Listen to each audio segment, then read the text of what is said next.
typically in, the TV shows, I'm in my happily ever after kind of era. Like when Shrek and Fiona kiss and run off into the sunset. I mean, I've gotten married and like I'm in my happily ever after era, and I'm kind of learning. There's still a lot of kind of work that needs to be done. Like you don't Got a get lot of married. life left. Yeah, you don't get married and then that's the end of your story. Like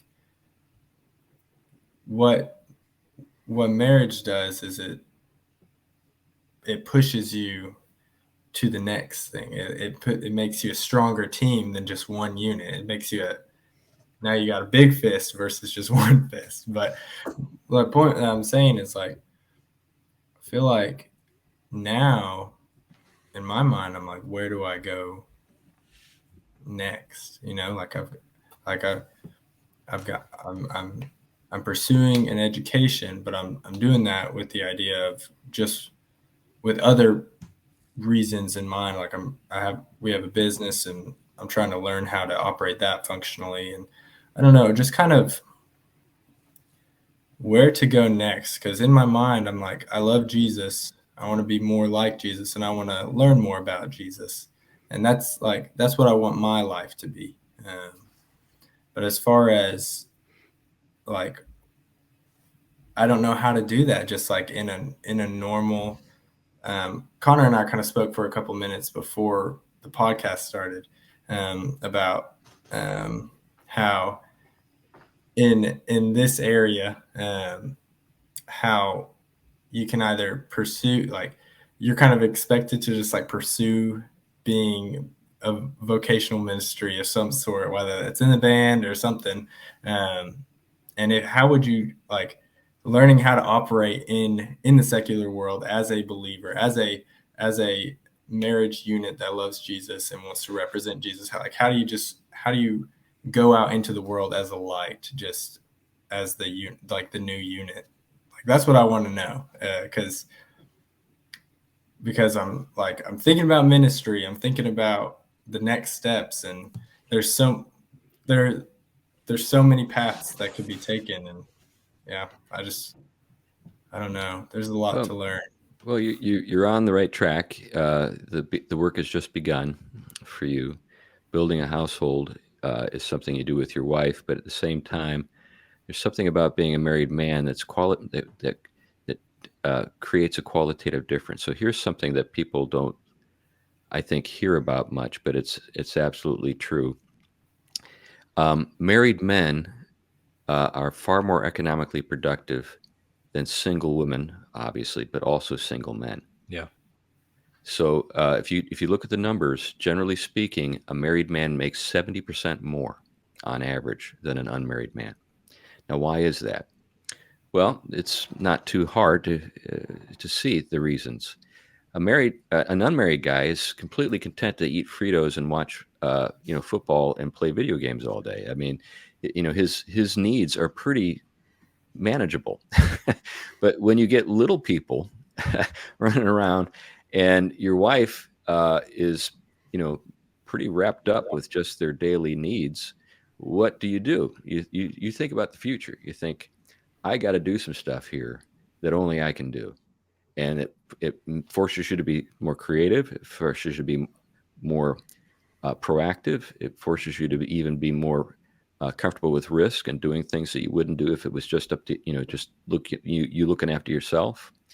And so that's a huge driver in our economy. There's a book that was published a number of years ago entitled The Millionaire Next Door. And one of the things that they were surprised to learn is that self-made millionaires, 95% of the time, are men, and almost always family men with stay-at-home wives and more than 3 kids. Yep. Yeah. And I would definitely want to turn it over to Jeff, because I'm sure Jeff has more insight to you as well, Noah. But I would just say really quick for myself, since I'm just a little bit ahead of you, taking that additional step and starting to have kids.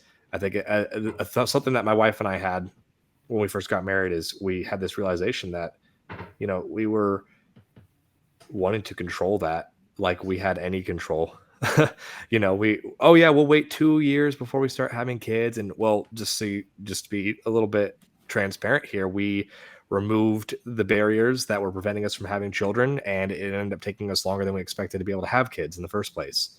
And so I would say in general, not trying to control that was a huge blessing, because immediately we learned that we were very thankful that the Lord sort of convicted us and allowed us to let go of that control, so that we didn't have to wait as long as maybe we would have if we had waited our initial plan, plus then the fertility struggles that we ended up having afterwards. And then, of course, just as a dad, I can say that I immediately started leveling up because I had a child, because I immediately started thinking, well, I have to now learn how to catechize this kid, and I have to learn how to answer these questions that are eventually going to be had. And I only have a few years before they're talking and asking these questions. So I just started upping my game in terms of just learning and trying to absorb knowledge. And that would just be my take before I turn it over to Jeff, if he has anything additional for you.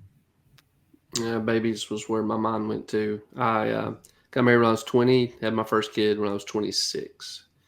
And if I could do anything over, we would have started much earlier. I've got a million of them now. I drive a big Mennonite band, but I would have started a lot earlier. And this is going to sound so suck up. I'm sorry. It's going to. But, dude, you've got to read Man of the House and Household in the War for the Cosmos. Who's that by? Mr. Wiley himself. Oh, okay. Yeah. I will get you copies of those. I think, I came up in the David Platt, Francis Chan new legalism, where you sell everything. And unless you've sold everything, new legalism, that's a great way of putting it. You're not really radical enough for Jesus. And thank God for the Reformed tradition, where they're like, you could actually make shoes, and God's really honored by that, Right. So I did have some help. Actually, it was Anthony Bradley, before Anthony Bradley went crazy woke, that kind of clued me into what was going on there. But I had some resources in the Reformed tradition. But if I were in your shoes, I think you're asking the right questions. If you're under my pastoral care, I'd actually be putting Wiley's books in your hands, and we'd be talking about it. Question kind of alongside the kids' conversation is like, when is it unwise, like financially speaking? Because like, again, I'm in university, and like my wife works, but like we can only do so much. So like, what kind of that's such a hard thing to navigate, because like we love kids, but we're trying not to put them in a horrible position whenever. Well, I think that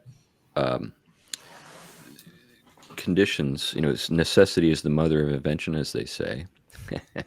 So I'm involved with right now a conference that we're going to have down in Alabama, kind of tent making conference, teaching pastors how to develop side gigs that could turn into livelihoods and stuff like that. But one of the guys that's going to be speaking with me at that, it's a guy that while he was in seminary, and he's a remarkably savvy dude. I mean, he just has a good business sort of acumen.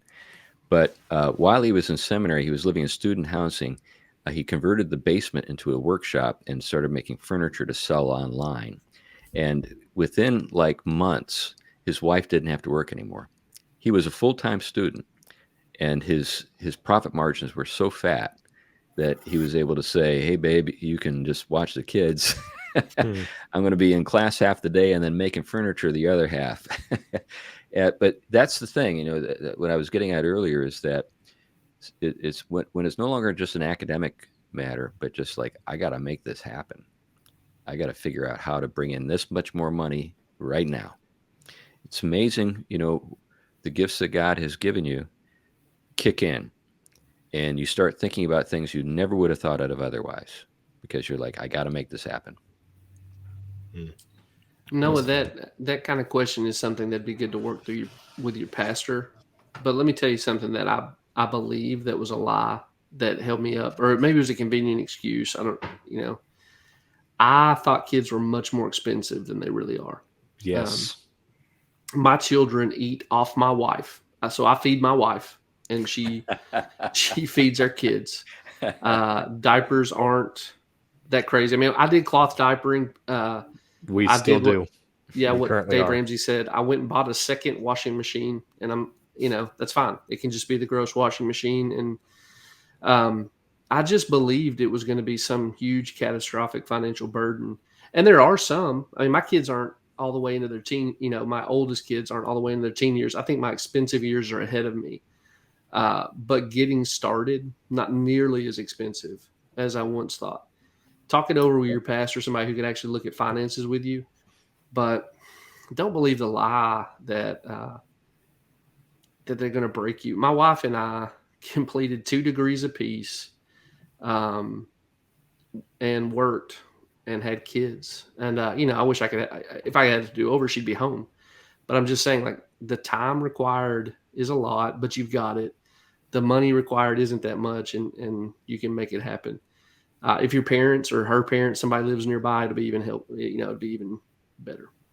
Yeah, that's very interesting. That's the first time I've heard that it's not as costly as I've heard. I need to talk to you more often then, because that's actually the biggest thing that I've harped on quite a bit on this show is it's.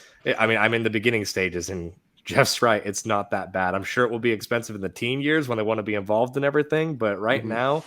Yeah, I mean, this is the thing that's beautiful about the church too, right? Like, we were given all of our clothes. We have not bought any outfits for our children because we just have people that they have kids just a little bit older than us, and they gifted us all of their clothes. We genuinely have only bought outfits because here and there my wife just wanted to buy one specific outfit. But aside from that, we have been blessed to do that. And cloth diapers, totally a hack. That's totally worth it.